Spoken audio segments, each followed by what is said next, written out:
Yes, j'espère que vous allez tous bien. On va regarder Cet homme sera dans ta tombe. Prépare-toi parce que je pense que on va avoir des choses à corriger, je pense. Très certainement, en tout cas. On regarde ça ensemble. C'est parti. Salam alaikum, on est actuellement au Cambodge. On a moins d'une personne sur cinq dans ces zones rurales qui a accès à une eau potable. Vous pouvez faire une sadaka jaria, offrir de l'eau potable à des personnes ici, à de nombreuses familles qui en ont Intéressant, besoin. comme c'est le ramadan en plus. 370 €. Peut-être mettre 1 euro là-bas. On passe. Alhamdulillah. بعد Je sais الموت pas si vous entendez là. Euh... Attends. al-qabr. La première Ouais, vous demeure entendez. parmi les demeures de l'au-delà, c'est la tombe. Et Uthman ibn Affan radiyallahu anhu warda ne cessait de pleurer lorsqu'il était au pied d'une tombe. Et il pleurait comme il ne pleurait pas quand on évoquait l'enfer. Et on lui a posé la question: pourquoi tu pleures ainsi quand on évoque la tombe ou quand tu es au pied d'une tombe, et tu ne pleures pas de la même manière quand on évoque l'enfer? Il dit car al-qabr, la tombe, c'est la première demeure parmi les demeures de l'au-delà. Et la plus grande musiba, al-musibatul kubra, la plus grande des épreuves, comme disent les ulama et les sages, al-hukama, ce n'est pas le maut, ce n'est pas la mort, mais c'est mada ba'd al-maut. Qu'est-ce qu'il y aura après la mort? Et bien sûr, en tant que croyant, on a la certitude, nous en tant que croyants musulmans, qu'il y a la mort et qu'il y a la résurrection et qu'il y a al-barzakh, le monde intermédiaire entre la mort et le jour de la résurrection. Après ta mort, le jour de la résurrection ne débute pas. Les comptes ne débutent pas, les comptes qui se passeront au jour de la résurrection. Mais il y aura ce monde intermédiaire, ta tombe, qui sera soit un jardin parmi les jardins du paradis, qu'Allah nous compte parmi ces gens-là, qui vivront dans ce jardin parmi les jardins du paradis, ou soit un trou profond parmi les trous de l'enfer, qu'Allah subhanahu wa ta'ala nous en préserve. Et bien sûr, quand on sera dans la tombe, eh bien, tu seras assis et il y aura Munkar et Nakir, les deux anges qui viendront et qui te poseront les trois questions. Man Rabbuk, qui est ton Seigneur? Ma dinuk, quelle est ta religion? Et que dis-tu de cet homme qu'on appelait Mohammed sallallahu alayhi wa sallam? Si vraiment tu as été... Voilà. Je l'ai laissé beaucoup parler. C'est faux. Ok. Bon, je dis pas ça pour truc. Je vais vous prouver pourquoi c'est faux. Il y a un verset dans le Coran qui dit, tu vois, là, qu'est-ce qu'il vient de dire là? Que tu meurs, et la tombe, c'est pour ça que j'ai vu la tombe, je me suis dit on va réagir dessus. Euh, Après, bon, ils ont appris comme ça, vous me connaissez, c'est pas, j'en veux, je lui en veux pas. J'en veux par contre à ces enseignements, c'est les enseignements que je critique pour donner quelque chose de mieux à ma manière, ok? Mais il dit quoi? Tu meurs, puis ensuite deux anges viennent et ces gens viennent te poser trois questions. Qui est ton Seigneur? Et puis truc, et puis Mohammed, le prophète, un truc comme ça. C'est faux parce que Dieu montre clairement que dans le Coran, les anges, quand il s'agit de récupérer l'âme, en fait, de, de récupérer l'âme des gens, il y en a, s'ils sont mécréants, ils vont le savoir qu'ils sont mécréants. Il n'y a pas de. On te pose trois questions. Il y en a qui vont arracher, bon, pas arracher, mais pour dire que le fait qu'on te sort de ton corps, il y en a, ça va être fait de façon violente, et il y en a d'autres, ça va être fait de façon beaucoup plus chill, beaucoup plus apaisée, dans le sens où tu as réussi.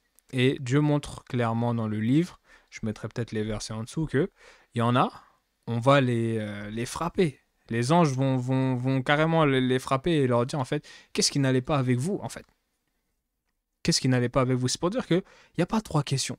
Quand tu es mécréant, tu vas savoir que tu es mécréant parce qu'il y en a qui vont. Il y a des anges qui vont te foutre le maximum en fait, en te récupérant l'âme. Et là, tu vas savoir que tu as échoué en fait. Et c'est pas le cas pour ceux qui réussissent. Parce que ceux qui réussissent sont invités à entrer, euh, sont invités à rentrer directement chez Dieu en fait. Ils vont pas connaître la deuxième mort. Enfin, de toute façon, je mettrai les versions en dessous. Euh, mais voilà, ce qu'il a dit, et je pense que la suite du discours va être faux parce que il n'y a pas de truc dans la tombe, tu meurs, tu patientes dans la tombe, les anges viennent, on te pose des questions, tu as le temps de répondre, etc. Pas du tout. Les anges n'ont aucune question à te poser. Franchement, c'est pas les anges qui vont poser des questions. C'est Allah qui connaît la condition de ses serviteurs. Et il y a un ange chargé de nous, parce que Dieu nous le montre dans les livres, que l'ange chargé de nous, bah, au moment venu de la mort, c'est lui qui va recueillir. Et on a carrément une sourate, un verset où Dieu parle de ces anges-là, ceux qui arrachent et ceux qui prennent en fait avec douceur. Pour dire qu'on a les infos à la mort, qu'est-ce qui va se passer, ce qui permet de déconstruire ce qu'il a dit très rapidement. Regardez les versets que je mettrai en dessous parce que là je parle, pour moi c'est très clair, mais pour les gens il leur faut les versets du Coran, mais je pense que vous allez comprendre. Pour dire en gros que on a des versets dans le Coran qui montrent clairement que l'âme des mécréants, quand elle va être récupérée, on sait ce qui va se passer en fait, tu vois. Et ce qui va se passer, c'est que on va les... on peut pas les tabasser, mais ils vont se rendre compte qu'ils ont échoué. Il n'y a pas de question, en fait. Tu es un croyant, un musulman qui a appliqué et suivi les ordres divins et prophétiques, eh bien tu diras ma religion est l'islam. Mon Seigneur est Allah. Si vraiment tu as aimé ton Seigneur et suivi Allah subhanahu wa ta'ala, et si vraiment tu as suivi la sunna du prophète sallallahu Tu vois, tout ça, ça n'a aucun... C'est faux, c'est tellement faux parce que Dieu montre qu'il y a déjà des anges qui écrivent nos faits et gestes, ok? Faits et gestes, ok? Purée, il est un peu tard.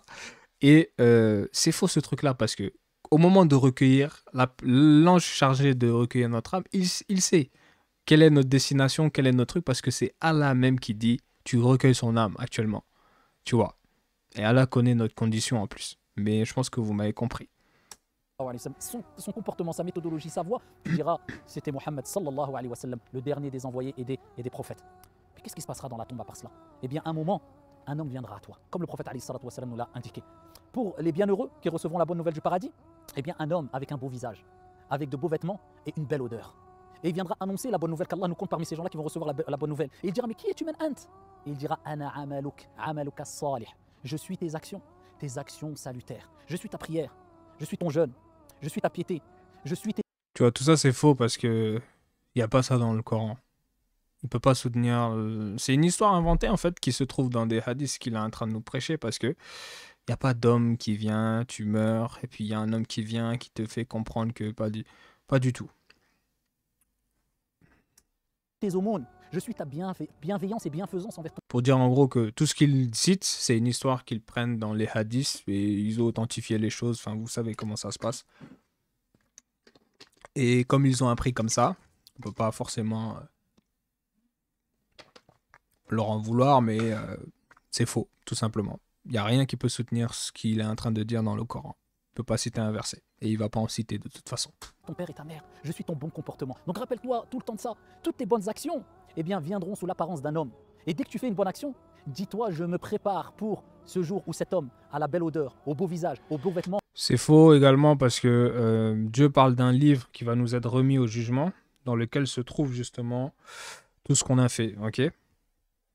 Du coup, il n'y a pas d'homme en fait. Il va être remis aux gens quelque chose. Et la manière dont on va te le remettre, parce qu'on montre que ceux qui vont recevoir leur livre derrière leur dos, c'est que c'est très mauvais signe en fait. Mais il y en a qui vont recevoir, on va recevoir quelque chose. C'est pas un homme qui va constituer nos bonnes actions, nos trucs. Pas du tout. Viendra me rassurer dans ma tombe al-qabr. Quant à la personne mauvaise qui aura perdu son temps et qui aura délaissé le rappel d'Allah subhanahu wa ta'ala, qui aura agi avec aveuglement, pas des yeux mais du cœur, eh bien un homme terrifiant, au mauvais visage, au mauvais vêtement comme le prophète alayhi salatu wa sallam a dit, et à la mauvaise odeur viendra. Et il dira man ant, mais qui es-tu? Imagine-toi le moment de panique terrifiant dans ta tombe, et on a cette croyance nous en tant que croyants et musulmans, et en plus de cela, non seulement tu es tout seul, mais celui qui va te rendre visite, celui qui sera proche de toi, ça ne sera pas n'importe qui, un homme qui sera terrifiant, mauvaise odeur, mauvais visage, et ici avec les mauvais vêtements, et tu diras mais qui es-tu? Et il dira je suis tes mauvaises actions. Je suis tes péchés. Je te rappelle quand on te disait ne fais pas ceci, ne fais pas cela, oh c'est bon, laisse-moi tranquille. Bah, je suis ton délaissement de la prière, je suis ton délaissement du bon comportement, de la bienveillance et la bienfaisance envers ton père et ta mère, ton ingratitude quand tu levais ta main et tu disais oh c'est bon, laisse-moi, alors qu'Allah a dit dans le Coran fala taqul lahuma ouf wa la tanharhuma, ne leur dis pas off, ne soupire pas. Je suis ton vol, je suis ta tromperie quand tu vendais, quand tu achetais. Je suis tes insultes, ta mauvaise langue quand tu insultais et quand tu calomniais, quand tu touchais à l'honneur de ton frère et ta sœur. Je suis ton mauvais comportement, je suis ta jalousie, je suis ta haine. Tout cela là qu'on a l'habitude de mettre en pratique quelquefois qu'Allah nous pardonne, quelquefois sans prendre conscience de la gravité des choses, eh bien c'est moi. Eh bien quand tu pêches, rappelle-toi que tu es en train de préparer ce mauvais homme, cette mauvaise personne qui viendra te rendre visite dans la tombe, qu'Allah subhanahu wa ta'ala nous en préserve. Donc on s'attend à quoi dans notre tombe? À nous de se remettre en question. Tu sais quelle action tu fais, de manière générale. Nul n'est parfait. Et man taba taba Allahu alayhi, celui qui se repent, Allah accepte son repentir et lui pardonne. N'est-il pas venu le temps de se repentir? Et alhamdulillah, abshirou, réjouissez-vous. Allah dit dans le Coran, sauf celui qui se repent et qui accomplit des œuvres salutaires. Ceux-là, yubaddilullahu sayyi'atihim hasanat. Allah change, transforme leurs mauvaises actions en bonnes actions. Transforme tes mauvaises actions par la permission d'Allah en bonnes actions en te repentant et prépare-toi pour ce jour où tu rencontreras, Inch'Allah ta'ala, cet homme qui t'annoncera la bonne nouvelle dans ta tombe. Qu'Allah nous accorde une bonne fin, une belle demeure dans notre tombe et qu'Allah nous accorde à tous et à tous, à toutes et à tous, le paradis auprès du prophète Mohammed sallallahu alayhi wa sallam. Voilà. Bon. Il cite des versets du Coran sur la fin, mais il ne cite pas de versets du Coran pour appuyer tout ce qu'il a dit, d'accord? Bon. En résumé, il n'y a pas d'homme qui va venir, il n'y a pas de questions qu'on va te poser dans la tombe, ok? Et voilà, il n'y a pas d'homme qui va être incarné en tes bonnes actions, un homme qui va être incarné en tes mauvaises actions, tout simplement parce que le Coran ne mentionne jamais cela. Ce que le Coran mentionne, c'est des anges qui sont chargés de récupérer, l'ange chargé de nous, à notre mort, qui sont chargés de récupérer les âmes, d'accord? Et il y a deux catégories, deux façons de récupérer une âme. Une façon brutale parce que justement, vous avez échoué et vous, à votre mort, vous savez directement que vous avez échoué parce que justement, les anges chargés de vous vous font comprendre que vous avez échoué en fait. Et la manière la plus simple, la plus cool, la plus chill, qui fait que vous avez réussi parce que on vous montre que vous avez réussi quand on prend votre âme justement. On vous invite à rejoindre le paradis là où se trouvent les pieux. Voilà. C'est tout pour la vidéo. Je pense que j'ai assez récapitulé. Il n'a pas cité de verset pour soutenir ses propos. Tout ce qu'il a avancé ne se trouve pas dans le Coran, du coup. On ne peut pas y croire et on dit que c'est faux en fonction de ce que je vous ai partagé. Ok? Je coupe la vidéo ici.